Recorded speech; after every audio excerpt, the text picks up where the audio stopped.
adjustment of income and expenditure of non profit concern याच्यामधल्या आपण 5 adjustment पाहिल्या. आता 6वी ॲडजस्टमेंट आहे. काय आहे 6वी ॲडजस्टमेंट? डिप्रिशिएशन. आता डिप्रिशिएशन म्हणजे काय? तर डिप्रिशिएशन हे घसारा आहे. घसारा म्हणजे काय? वस्तूची झीज होते. म्हणजे जे ॲसेट असेल तुमचं, समजा मशिनरी अँड प्लांट, तर त्याचं काहीतरी लाईफ ठरलेलं असतं, 10 वर्ष, 20 वर्ष, 30 वर्ष. तर दरवर्षी तेवढ्याने त्याची झीज होत असते आणि ती झीज आपण डिप्रिशिएशन म्हणून दाखवतो. आणि ही डिप्रिशिएशन जे आहे, तर depreciation is a nominal account. Depreciation हे काय आहे? हे नॉमिनल अकाउंट आहे. आणि त्याचे दोन इफेक्ट काय होतात? तर पहिला इफेक्ट आहे debit side of the income and expenditure account. म्हणजे debit side of the income and expenditure अकाउंटला तुम्ही ते डिप्रिशिएशन हे घ्यायला पाहिजे. तर दुसरा इफेक्ट काय होतो त्याचा? Deduct from the concern asset from balance sheet. तर बॅलन्स शीटमध्ये ज्याच्या संदर्भात डिप्रिशिएशन आहे त्या ॲसेटमधनं ते डिप्रिशिएशन हे वजा करायचं असतं. आता 7वी ॲडजस्टमेंट आपण पाहूया. Capitalisation of entrance fee. Entrance fee जी आहे, प्रवेश फी म्हणतो आपण त्याला, त्याचं कॅपिटलायझेशन करणे. आता entrance fee are paid by the person who is intended to become a member of the organization or a concern. Entrance fee कोण देतं? की ज्याला तुमच्या कन्सर्न म्हणजे कन्सर्नचं किंवा ऑर्गनायझेशनमध्ये संस्थेचं सभासद व्हायचं असेल, तो तुम्हाला एंट्रन्स फी म्हणून रक्कम देतो. आता त्याचे उदाहरण, आता generally entrance fee are treated as capital income. Entrance fee generally काय ट्रीट केलं जातं? हे कॅपिटल इन्कम म्हणून घेतलं जातं. म्हणून ते तर रिसिट अँड पेमेंटमध्ये येतं आणि दुसरा इफेक्ट त्याचा जातो बॅलन्स शीटला. परंतु जर तुम्हाला असं सांगितलेलं असेल की एंट्रन्स फी जनरल, सर्वसाधारण प्रवेश फी म्हणजे जनरल एंट्रन्स फी, मग त्यावेळेला काय होतं? जनरली आता उदाहरणार्थ आपण घेऊया की एंट्रन्स फी रिसिव्ड किती आहे? 50,000. आता 50,000 ही काय आहे? तशी पाहायला गेलं तर कॅपिटल रिसिट. परंतु उदाहरणामध्ये जर नमूद केलेलं असेल की ॲडिशनल इन्फॉर्मेशन त्याच्यामध्ये दिलेली असते, उदाहरणार्थ की 50% of the entrance fee should be capitalise. म्हणजे तुम्हाला जी एंट्रन्स फी मिळालेली आहे, ॲडजस्टमेंटमध्ये असं म्हणतात, त्याच्यापैकी 50% तुम्ही कॅपिटलाइज करा. म्हणजे काय झालं की 50% हा तुमचा रेव्हेन्यू इन्कम झाला. आता 50% किती झाली? ती झाली 25,000. आता 25,000 will be added to capital fund. आता हे जे 25,000 तुमचे लायबिलिटी साईडला तुम्ही कुठं दाखवणार? कॅपिटल फंडमध्ये ती ॲड करणार. जर ती 25,000 ऐवजी 50,000 असती तर तुम्ही कॅपिटल फंडमध्ये 50,000 ॲड केली असती. परंतु इथं तुम्हाला ॲडिशनल इन्फॉर्मेशन दिलेली ॲडजस्टमेंटमध्ये की 50% हे जे आहेत हे तुम्ही कॅपिटलाइज केले पाहिजे. आणि ही जी 50% कॅपिटलाइज केलेली रक्कम आहे, त्याच्यानंतर जी शिल्लक राहते ती 25,000 will be deducted from the capital fund. म्हणजे ही कॅपिटल फंडमधनं 25,000 रुपये डिडक्ट केले पाहिजे. म्हणजे in liability side of the capital fund 20% will be treated as revenue. Capital फंडच्या हे जे आपण म्हणलं 25% will be added to capital fund. कुठं? In liability side of the capital fund. उरलेली 25% काय करणार तुम्ही? 25% will be treated as a revenue income. Revenue income म्हटल्यानंतर काय झालं, ते कुठं जाणार? Income and expenditure. तर ते कुठं जाणार? Which is credited to income side of the income and expenditure account. म्हणजे ते इन्कम अँड एक्सपेंडिचरच्या क्रेडिट साईडला दाखवलं जातं. आता deduct from entrance fee. Credit साईडला जातं आणि एंट्रन्स फी असेल तर त्याच्यामधनं ते वजा केलं जातं. परंतु एंट्रन्स फी ही इन्कम अँड एक्सपेंडिचरच्या 25% रक्कम ही इन्कम साईडमध्ये क्रेडिट साईडला जाते. आता creation of special fund out of donation. Donation म्हणजे काय? दान. संस्थेला जे तुम्हाला दान मिळतं त्याच्यापैकी काही रक्कम तुम्ही कॅपिटल फंड म्हणून क्रिएट करता. कशासाठी? ती ऑर्गनायझेशन व्यवस्थितरित्या चालावी, त्याच्यासाठी जे फ्युचरमध्ये गरजा लागतील त्या गरजाची पूर्तता कॅपिटल फंडमधनं करता आली पाहिजे, म्हणून कॅपिटल फंडची तरतूद केली जाते. आता donation means gift given by either member or any outsider of the organisation. Donation म्हणजे काय? की डोनेशन म्हणजे देणगी, दान. हे कोणी दिलेलं असतं? एक तर मेंबरने दिलेलं असतं किंवा बाहेरच्या व्यक्तीनं तुम्हाला दिलेलं असतं.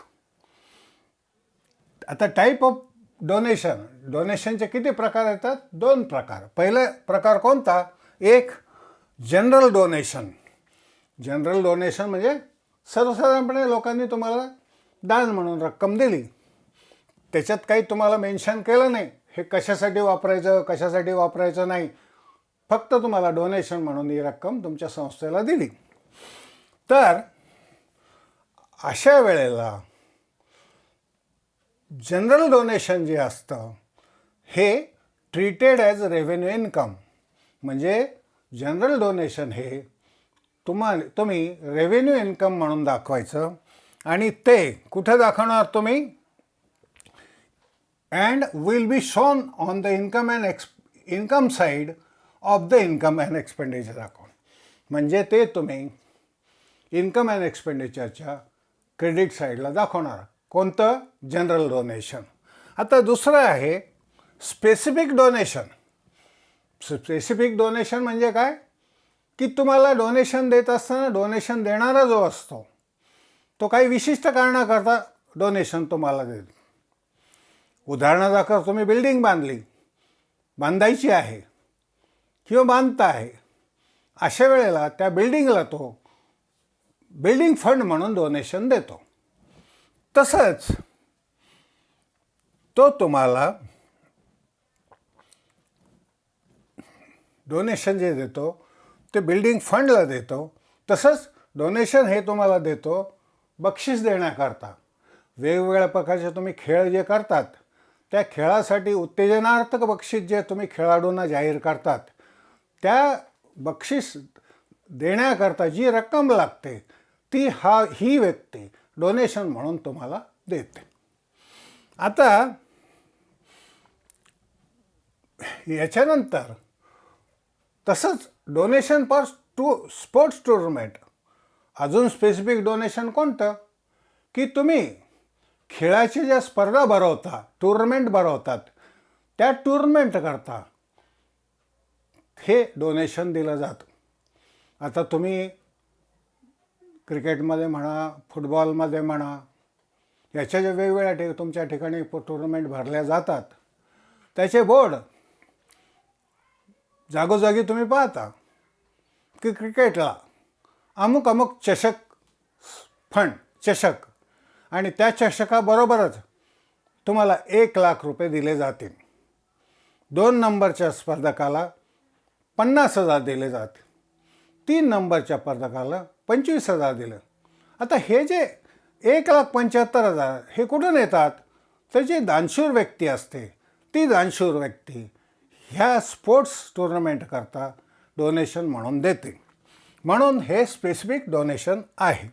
आता हे जे स्पेसिफिक डोनेशन मिळतं ते कुठं दाखवणार तुम्ही? Such donation should be shown on the liability side of the balance sheet. म्हणजे ते तुमचा इन्कम झाला का? नाही, तर ते एक प्रकारचा फंड झाला. मग तो फंड कुठं दाखवतो तुम्ही? बॅलन्स शीटला, लायबिलिटी साईडला. म्हणून ही जी फंडची रक्कम असते ही तुम्हाला लायबिलिटी साईडला दाखवावी लागते. आता त्याच्यानंतर पुढचं आणि फार महत्त्वाचं हे उदाहरणामध्ये हे येतं आणि ह्याच्यामध्ये तुमच्या संभ्रम निर्माण होतो, कसं कॅल्क्युलेशन करायची अडचण निर्माण होते. तर याच्यामध्ये स्टॉक ऑफ ए स्टेशनरी. आता स्टॉक ऑफ ए स्टेशनरी काय आहे? हा तुमचा खर्च आहे. स्टेशनरी इज ॲन एक्सपेंडिचर आणि ती जी स्टेशनरी आहे ती तुम्ही कायम वापरत असतात म्हणून त्याला काय म्हणतात? कन्झ्युमेबल आयटम. आता ह्याच्याबद्दल उदाहरणामध्ये किंवा ॲडजस्टमेंटमध्ये काय नमूद केलेलं असतं? एक तर opening stock of the stationery. Opening stock दिलेला असतो तुम्हाला, तो सुरुवातीला रफ वर्किंग करत असताना लिहायचं. त्याच्यामध्ये चालू वर्षामध्ये जे तुम्ही खरेदी केलेली स्टेशनरी आहे ती त्याच्यात ॲड करायची. त्याचप्रमाणे ॲड आउटस्टँडिंग स्टेशनरी बिल. म्हणजे तुम्ही स्टेशनरी खरेदी केलेली आहे त्या वर्षात, परंतु त्याची बिलं द्यायची राहिलेली आहेत, ही रक्कम देखील स्टेशनरीमध्ये ॲड करायची. आणि ह्या सगळ्याची जी बेरीज येते त्या बेरजेमधनं तुमचा जो शिल्लक राहिलेला क्लोजिंग स्टॉक असतो तो वजा करायचा. म्हणजे शेवटी शिल्लक राहिलेला क्लोजिंग स्टॉक तुम्हाला दिलेला असतो तो तुम्ही वजा करायचा. म्हणजे काय राहिलं? तर स्टेशनरी कन्झ्युम्ड. म्हणजे या वर्षामध्ये तुम्ही स्टेशनरी किती कन्झ्युम केली हे याच्यावरनं समजतं. आता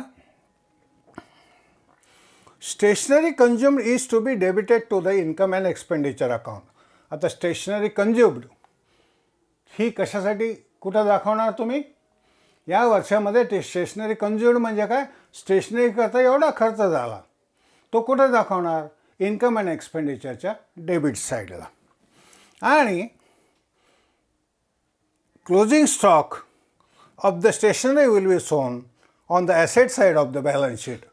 क्लोजिंग स्टॉक स्टेशनरीचा जो असतो तो कुठं दाखवणार तुम्ही? तर बॅलन्स शीटच्या ॲसेट साईडला.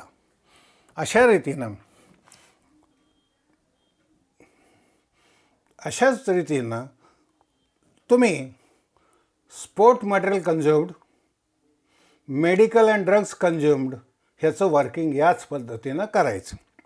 आता राहिलं लेगसी. लेगसी म्हणजे काय? तर लेगसी म्हणजे दान. आता हे दान कोण देतं? जो एखादी व्यक्ती एक्सपायर झाली, निवर्तली, वारली, तर ती तिच्या मृत्यूपत्रामध्ये अमुक अमुक संस्थेला माझी इतकी इतकी रक्कम दान म्हणून देण्यात यावी. अर्थात त्याची इस्टेटीमधलं द्यायची असते म्हणून त्याला म्हणतात लेगसी. लेगसी म्हणजे दान. आता ही जी लेगसी आहे तर ही लेगसी म्हणजे gift received under the will on the death of donor. म्हणजे डोनरच्या मृत्यूनंतर जी रक्कम तुम्हाला मिळते तिला म्हणायचं लेगसी. आता लेगसी पण दोन स्वरूपाचे असतात. एक द गिफ्ट इज जनरल, दुसरी स्पेसिफिक. म्हणजे त्याने मृत्यूपत्रामध्ये सांगितलं की हे दान म्हणून एवढी रक्कम या संस्थेला देऊन टाका. म्हणजे ते काय झालं? ती जनरल लेगसी झाली. परंतु त्यांनी सांगितलं की अमुक अमुक जी इमारत बांधतायत किंवा बांधणार आहेत अशा बांधणाऱ्या इमारतीकरता तुम्ही त्याचा वापर करावा. म्हणजे ही लेगसी ही स्पेशल पर्पज करता दिलेली आहे. आता ही जी लेगसी फॉर स्पेशल पर्पज दिलेली असते ती जनरल गिफ्ट म्हणजे जनरल लेगसी ही इन्कम अँड एक्सपेंडिचर साईडच्या इन्कम साईडला दाखवली जाते आणि स्पेसिफिक गिफ्ट म्हणजे specific legacy is to be capitalise म्हणजे ती लायबिलिटी साईडला दाखवायची असते. कुठं दाखवणार तर लायबिलिटी साईडमध्ये लेगसी म्हणून ॲटम असेल तर त्याच्यात ॲड करायची, नसेल तर तो वेगळा ॲटम त्याच्यात तयार करायचा आणि it should be shown on the liability side of the balance sheet.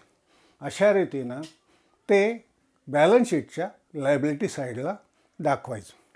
आता याप्रमाणे मी तुम्हाला एकंदरीत 10 ॲडजस्टमेंट ज्या तुमच्या उदाहरणामध्ये दाखवल्या जातात त्याचा सविस्तर खुलासा केलेला आहे.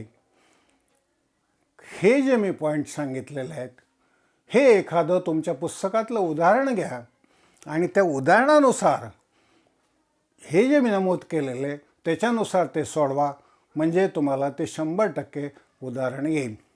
आता परत एकदा एकच गोष्ट सांगतो तुम्हाला की इन्कम अँड एक्सपेंडिचर हे नॉमिनल अकाउंट आहे.